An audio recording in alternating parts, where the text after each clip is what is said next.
created Masonic governments for the whole of Latin America. So, you know, and that's well documented if people know where to look for it. It's actually in my book as well. So they've used their political power to control. For example, a former Prime Minister in New Zealand, Keith Holyoake, became the Grand Master for the whole of New Zealand. He had 16 out of 18 cabinet ministers who were Freemasons. So they were there by their handshake, not by their competence. In New Zealand in the 1800s, most of the premiers, as they were described in those days, were members of the Orange Order. That's what got my dad into the Daddy Lodge. He was a member of the Orange Lodge, which is a Protestant one, probably strongest in Northern Ireland, and they have these big marches on the 12th of July and some other times, just to show the Catholics that they actually won the Battle of Boyne in 1600 or whatever it was. And so a lot of those guys, I think virtually every premier in the 1800s in New Zealand was a member of the Orange Order. From about 1900 onwards, they were just about all Freemasons, apart from maybe some in the early Labour movement in the 1930s. I found no evidence that they were, but they were socialists, so they had other problems. It's not so common. I would say that virtually every Governor-General of New Zealand has been a Freemason, even the women that have been. There are exceptions, but there's not very many.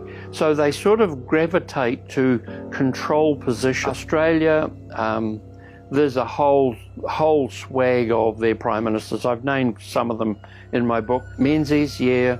Harold Holt, wasn't he the one that disappeared?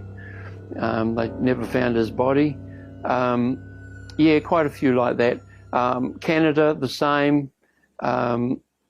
The US, not all presidents are, but the majority, I think, would be.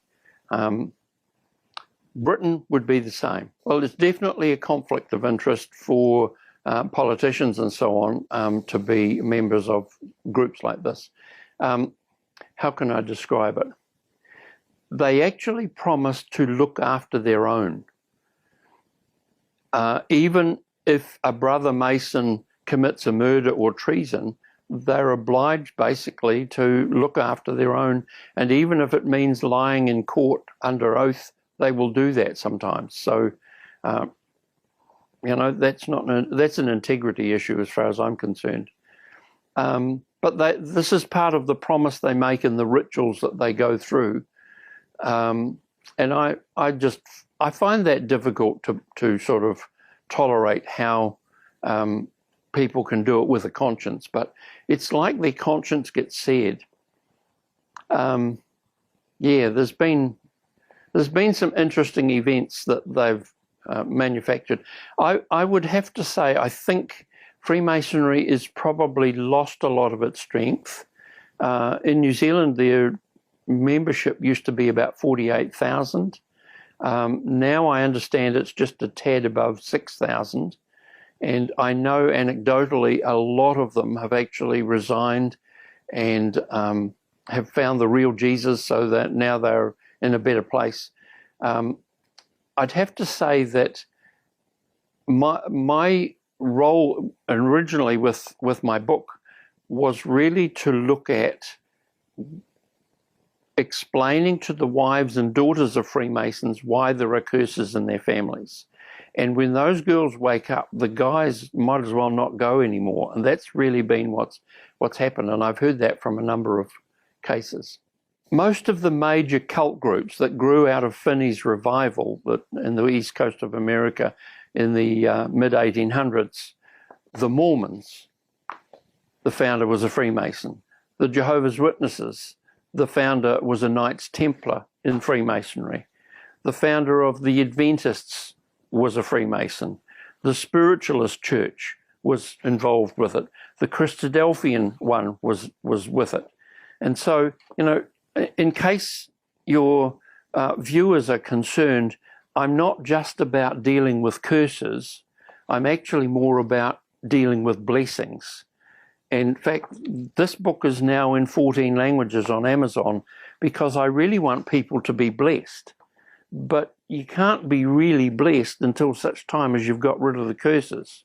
And so that's really been my motive for being involved in trying to help these people understand. By gifting, I'm probably more of a teacher, and so I research things and I help share with people that are interested in freedom. And by doing that, I've been able to equip people on 5 continents. In the lower degrees, they sort of pretend that it's a Christian group, and in most of the Western world, it probably pretends to be that fairly successfully. And it's only when you get up to the 30th degree, which is 3 steps from the top, that you're actually told that you worship Lucifer. So they deliberately lied to their people in the lower levels. Now, when a man has gone through the rituals of the first 3 degrees, the fellowcraft being the second, entered apprentice is first, fellowcraft is second, master mason is third, and they're sort of told they've reached the pinnacle of the lodge. But if you look at a structure plan of how they're set up, you'll realise you're barely up to the floorboards and hardly out of the basement. And as you go through all of these other degrees, I can think of a friend of mine who used to be a Knight Templar. So that's about the second highest level that you can reach in most of the Western world. And he told me that he came out of it and became a Christian.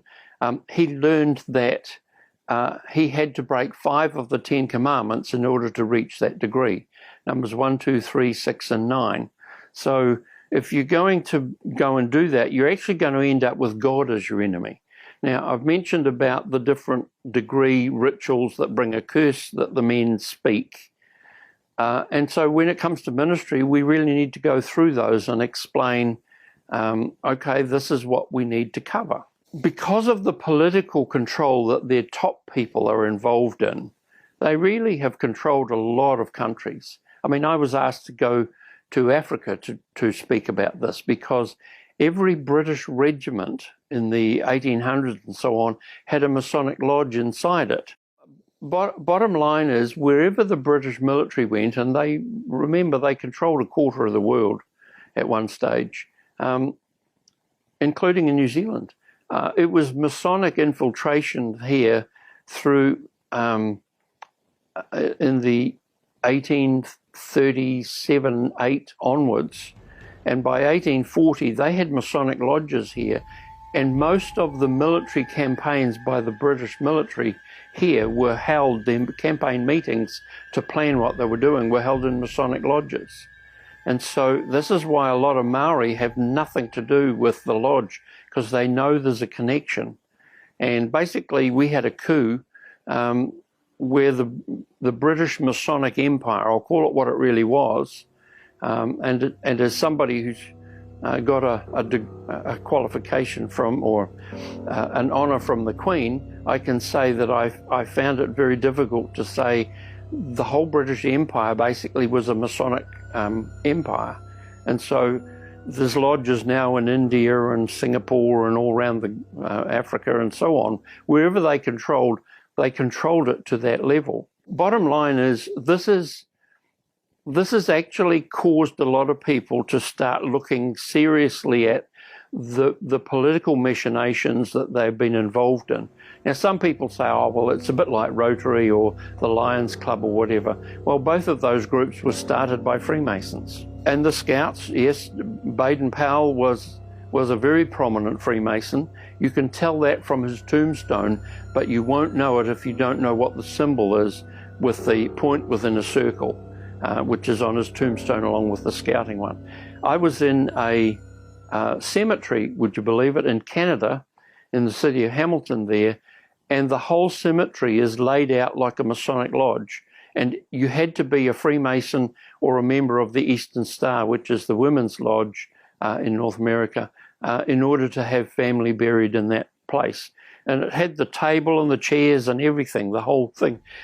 The New Zealand Parliament is set up like a Masonic lodge, the debating chamber. Totally the same. The beehive is a Masonic symbol, and it's also the symbol of Utah.